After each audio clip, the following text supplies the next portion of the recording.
Hello children, this is 12th standard Gujarati lesson 14 મોરના ઈંડા. લેખક છે ઈશ્વર પેટલીકર. ઈશ્વર પેટલીકર એમનો પરિચય જોઈએ. ઈશ્વરભાઈ પેટલીકર પેટલાદ તાલુકાના પેટલી ગામના વતની.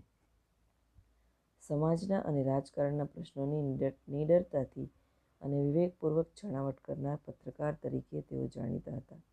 નવલકથા અને ટૂંકી વાર્તાના લેખક તરીકે તેઓની સારી ખ્યાતિ છે. જન્મટીપ, હૈયા સગડી, ભવસાગર જેવી નવલકથાઓ એમણે આપી છે.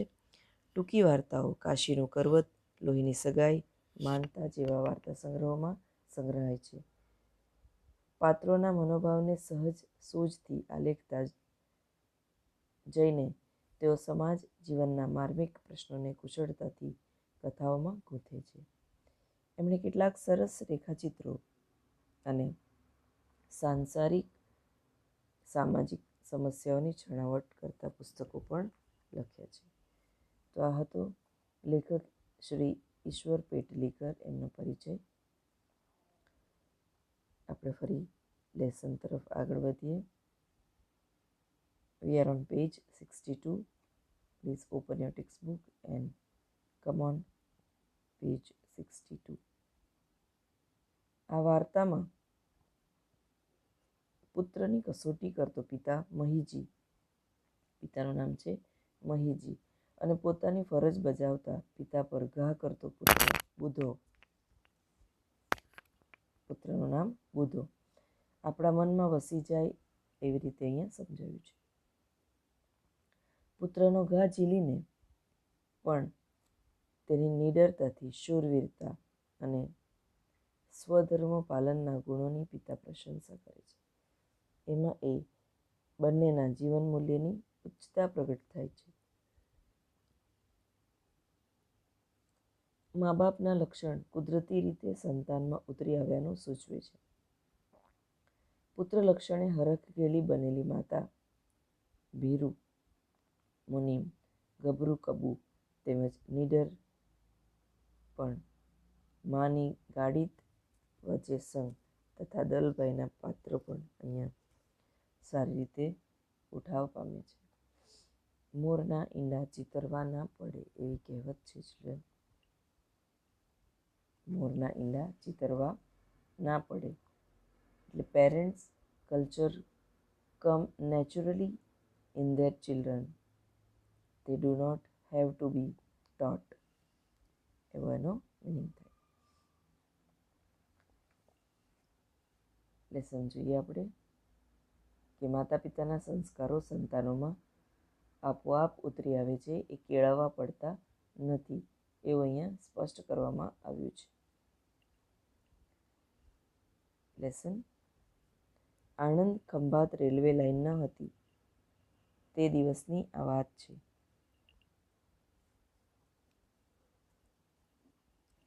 ખંભાતના કિલાચંદ શેઠની દીકરી કબુ સારા દહાડા લઈને મુંબઈથી આણંદ ઉતરી. એનો સંબંધો સાથે જોઈને પિયર જવા એક બીજી બહેન પણ એની સાથે હતી. એમને લેવા ખંભાતથી શેઠે 2 ગાડી અને મુનિમને મોકલ્યા હતા. ખંભાતના કિલા શેઠની દીકરી કબૂને સારા દિવસો લઈને મુંબઈથી આણંદ આવી. એને સહી સલામત ખંભાત લઈ જવા માટે ગાડીવાન મુનિમને સ્ટેશને મોકલ્યા છે. મુંબઈથી ખંભાત આવતી હતી શેઠ કિલાચંદ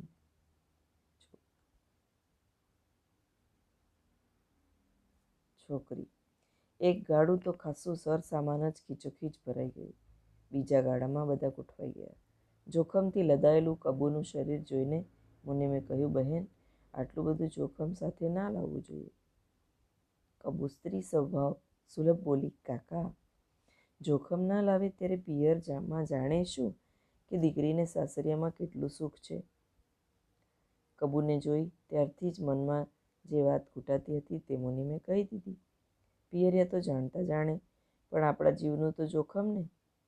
અને વાણિયા વિદ્યા વાપરવા એણે ઉમેર્યું, આ તો સારું છે કે વજેસંગ અને દલાભાઈ જેવા ગાડી ચલાવનારા છે, એટલે કશો ભો નથી, એટલે ડર નથી, બાકી વાટ લાંબી છે. એટલે ખંભાતના કિલાચંદની છોકરીનું લગ્ન મુંબઈ થયું હશે અને મુંબઈથી એને સારા દાડા એટલે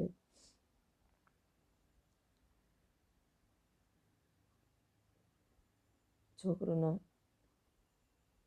જન્મ થવાની તૈયારી એવા દિવસો જતા હતા અને એ ખોળો ભરીને એના પિયર આવતી હશે ત્યારે એણે ઘણા બધા દાગીના પહેર્યા હતા, ખૂબ બધો સામાન લાવ્યો હતો અને રસ્તાની વાટ એ જોખમ સોનું લઈને જવાનું જોખમ હતું એમ મુનિમ કહેતા હતા કબૂને. વાણિયા વિદ્યા કારગત લાગી હોય તેમ મુનિમને એ વાક્ય પૂરું કરવા દીધા વગર જ હાલતે છીંગડે બળદને હાંકી રહેલા, એટલે બળદગાડીમાં જતા હતા રેલવે સ્ટેશનથી ઘરે. માણેક મુનિમ, તમે બેફિકર રહો, દલાભાઈએ કીધું. હું ને વજેસંગ છીએ ને તો કબૂબોનને કોઈ હાથ અડકાડશે નહીં. અમારે જીવીને શું કામ છે? અને સરસામાનનું ગાડું હાંકતા વજેસંગ બૂમ પાડી દલાભાઈએ સંમતિ સૂચક હાજીઓ પુરાવ્યો. વજેસંગે વળી ઠેઠ સુધીની ખાતરી આપતા કહ્યું, મારું ગાડું લૂંટાય. માણેક મુનિમ, જોજો કોઈને એવી વાત કરતા, અમે કોઈ ખીચડી ખાવ ગાડી જ નથી કે ગાડા લૂંટાય. એકબીજાની સાથે વાતો કરતા આગળ વધતા હતા અને વાત સાચી હતી. ખંભાતના ગાડી તો ઘણા હતા. ખંભાતમાં માલના ગાડા લાવવા લઈ જવાનું વૈતરું એટલે કામ ઘણા બધા કરતા હતા. એ બધામાં વૈતરું કરવું એટલે કામ કરવું વધારે અને પૈસા ઓછા મળે. વજેસંગ બે જુદા જ તરી આવતા હતા. દલાભાઈ કણબી હતા અને વજેસંગ રાજપૂત. બંનેનો ધંધો જોખીમો ગાડી થતો. પરગામ ગાડામાં માણસ લઈને ફરતા એવો ટપ્પો ન મળે તોય ભૂખ્યો સિંહ જેમ ઘાસ ન ખાય તેમ એ બેઉ બેકાર બેસી રહેતા. પણ અનાજની ગુણો ભરીને ગાડી તું કરતા નહીં, એટલે એમને પરવડે એવું જ કામ કરતા. વળી જોખીમે ધંધાના ઘા પણ એમણે વેઠ્યા હતા, એટલે એમનો બોલ ખાલી થૂક ઉડાડતો નહોતો. એટલે વાત પણ સાચી હતી કે સોનું અને વધારે પડતો સર સામાન લઈને જવું રસ્તે એટલે જોખમ ભર્યું છે. સાથે આવેલી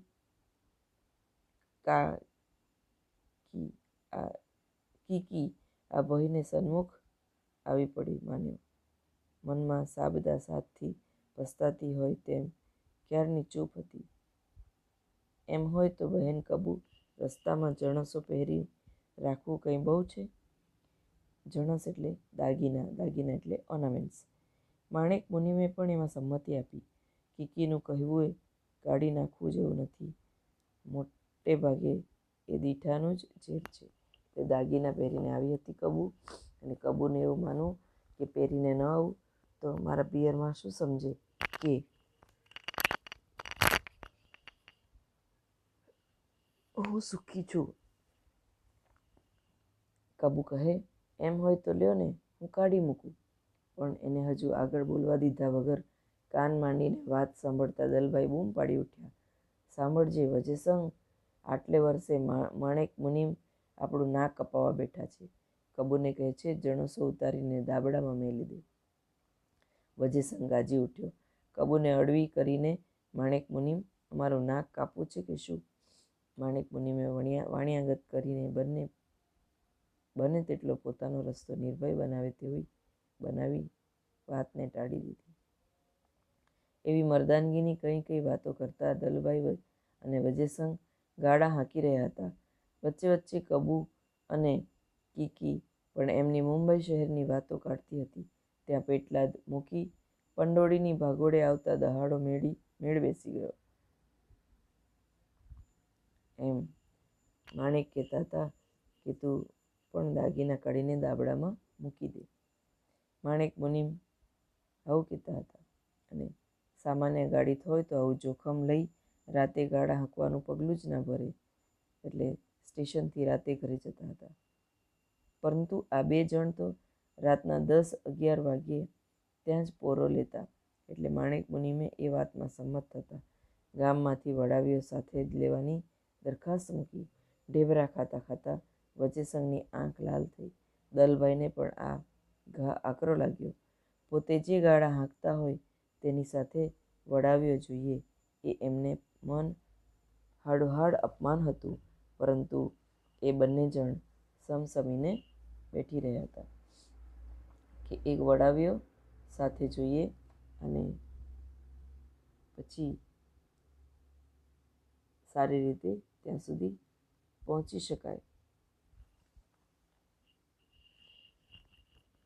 માણેક મુનિમ ગામમાં વડાવીઓ શોધવા નીકળ્યા.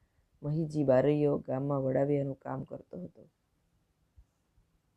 પાઠનો મુખ્ય પિતાજી કેરેક્ટર આવ્યું. પરંતુ તે નર્યો શાહુકાર હતો એમ નહીં, ચોર પણ હતો. વડાવીઓ તરીકે કામ કરે ત્યારે જીવના જોખમે એ સામનો કરે અને લૂંટનું કામ કરે ત્યારે એટલા જ જનૂનથી એ લૂંટ કરે એવો માણસ હતો. પણ મહીજી બારૈયો એટલે સારું કામ કરે ત્યાં સુધી એ શાહુકાર હતો અને લૂંટનું કામ કરે ત્યારે એ લૂંટ કરતો. આ એના બે પરસ્પર વિરુદ્ધ સ્વભાવ હતા. કોના? મહીજીના. વડાવિયા તરીકેનો એણે વિશ્વાસઘાત કદી કર્યો ન હતો. એટલે ધીમે ધીમે એની એવી શાખ પડી ગઈ કે વડાવિયા તરીકે જે હોય તે એને જ લે. દલભાઈ અને વજેસંગને ખાતરી હતી કે મહીજીનો વડાવિયા તરીકે લાવશે તો માણેક મુનિમ પૂરેપૂરા બની જવાના કારણે મહીજી આ બેઉને સારી રીતે ઓળખતો હતો. એટલે સાથે આવવાને બદલે મુનિમને બે બોલ સંભળાવી ઘેર ચાલ્યા ગયા વગર એ રહે જ નહીં. ગામમાં પૂછતા માણેક મુનિમે પણ મહીમજીનું ઘર સંભાળનારને ચીંધ્યું. માણેક મુનિમ એને ઘેર ગયા ત્યારે મહીજી નહોતો. ભાઈએ ઘરમાંથી બહાર આવતા શાહુકાર માણસને જોતા ખાટલો આડો કરી આપ્યો. તેણે કહ્યું, બેહો, શેમમાં ખેતરમાં ગયા છે, આવતા હશે. એટલે કબૂને એના ઘરે પહોંચાડતા પહેલા બાઈએ ઘરમાંથી આવતા શાહુકારને ત્યાં માણસને જોતા એને ખાટલો કરી આપ્યો. બાઈ ઘરમાં ગઈ. ફંડાબેર બેસીને ખીચડી છાશ તાવડીમાં ભેગા કરીને સબડકા મારીને ખાતા દીકરાએ પૂછ્યું, કોણ છે માડી? એ તો વડાવિયા તરીકે તારા બાપાને બોલાવ્યા છે, બાઈએ કહ્યું. એટલે કબૂને એના ઘરે પહોંચાડતા પહેલા એક પ્રોટેક્ટિવ માણસની જરૂર હતી. એ મહીજી બારૈયાને લઈ જવા માંગતા.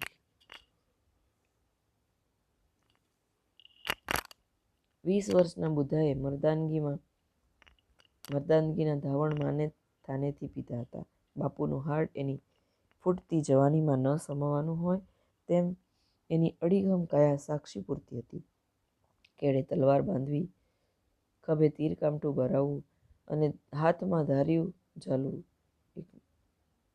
આગળ લોખંડનું ધારદાર હથિયાર હોય અને એમાં મોટું લાકડું હોય, એને ધાર્યું કહેવાય. મોટું બાંબુનું લાકડું. એ ત્રણેય કળા બાપે દીકરાને આપવી માંડી, પરંતુ હજુ સુધી પ્રત્યક્ષ ધંધામાં એને પલોટ્યો નહોતો. ખીચડી છાશનો છેલ્લો ઘૂંટડો ગળે ઉતારતા બુધાએ સ્વાભાવિક કહ્યું, માડી, ત્યારે હું જાઉં વડાવીએ? કે બાપા નથી હમણાં, મહીજી નથી તો હું આ લોકો જોડે જાઉં વડાવીઓ તરીકે? કોઈ ઊંચી વરણની શાહુકાર માં હોત તો આ શબ્દ સાંભળતા ફફડી ઉઠત કે ગાડામાં જોખમવાળું સામાન છે અને રાતે એની સાથે જવાનું છે ગાડા સાથે, તો બાપુ એ કામ કરતા હતા વડાવિયાનું, પરંતુ હું જાઉં? દીકરાએ કહ્યું. તો કોઈ ઊંચી વરણ એટલે જાતિની શાહુકારમાં હોત તો આ સાંભળતા ફફડી ઉઠત. દીકરાને એવા જોખમમાં ન પડવાની શિખામણ આપતા, પરંતુ જોખમમાં જીવતી આ કોમની બાઈમાં તો દીકરાના બોલે રૂવે રૂવે આનંદ પ્રગટ્યો. માં ખુશ થઈ ગઈ કે આ જોખમનું કામ કરવા માટે દીકરો તૈયાર થઈ ગયો. એના મોં ઉપર શાબાશીની સરવાણીઓ ફૂટી. એથી હરખાઈને બોલી, તું કેડે તલવાર બાંધે તે કરતાં મારે બીજો કોઈ રૂડો દાડો નથી કે તું આવું કામ કરે. પોતાના પિતાનો જ ધંધો, તો એના કરતાં મને આનંદ બીજો કયો છે? ફૂટતી મૂછો એટલે જવાની. ભીના હાથ ફેરવતા ફેરવતા બુધો બહાર આવ્યો. કામની પૂછપરછ કરી સવાલ કર્યો, હું વડાવીએ આવું તો ચાલશે શેઠ? માણેક મુનિમે એ જુવાનિયાની આંખનું ઊંડાણ માપતા કહ્યું, અમારે તો ભાઈ જે આવે તે, જ્યાં ત્યાં અમારા ગાડા હેમખેમ પહોંચવા જોઈએ. એટલે સહી સલામત અમારા ગાડા પહોંચવા જોઈએ. બુધાએ ખુખારો ખાતા કહ્યું, અરે શેઠ, મહીજી બારૈયાના ઘરનું નાનું છોકરું હોય તોય કોની માને સવાશેર શૂટ ખાધી કે પછી ગાડાનું નામ દે? કે મહીજી બારૈયાનું નામ હતું વડાવિયા તરીકે, અને એક લૂંટનું કામ કર ત્યારે જનૂન દેખાડતો હતો. તો એવો માણસને કોણ હેરાન કરે રસ્તામાં? માણેક મુનિમ ઊભા થતાં કહ્યું, ચાલો ત્યારે, અમારે પછી નાના મોટાની પંચાત શું કરવી? તમે જ ચાલો અમારી જોડે.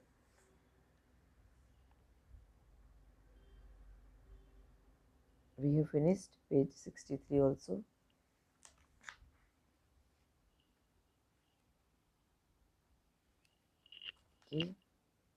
માણેક મુનિમ ઊભા હતા અને કહ્યું, ચાલો ત્યારે, અમારે પછી નાના મોટાની શું પંચાત? અને કીધું, હેંડવો મારે ત્યારે બુધાએ માણેક મુનિમને ભાગોળે વળાવતા કહ્યું. અને બુધાએ માણેક મુનિમને ભાગોળે વળાવતા કહ્યું, હું સાબદો થઈને આવ્યો જાણો કે હું આવી ગયો તમારી સાથે જ. ચાલો તમે તૈયાર થઈ જાઓ. તો ચિલ્ડ્રન, અહીં સુધી આપણે જોયું કે ખંભાતના કિલ્લા ચંદ શેઠની દીકરી કબૂ એ સારા દહાડે લઈને મુંબઈથી આણંદ ઉતરી હતી અને આણંદથી એ પોતાના ઘરે જવા નીકળી હતી.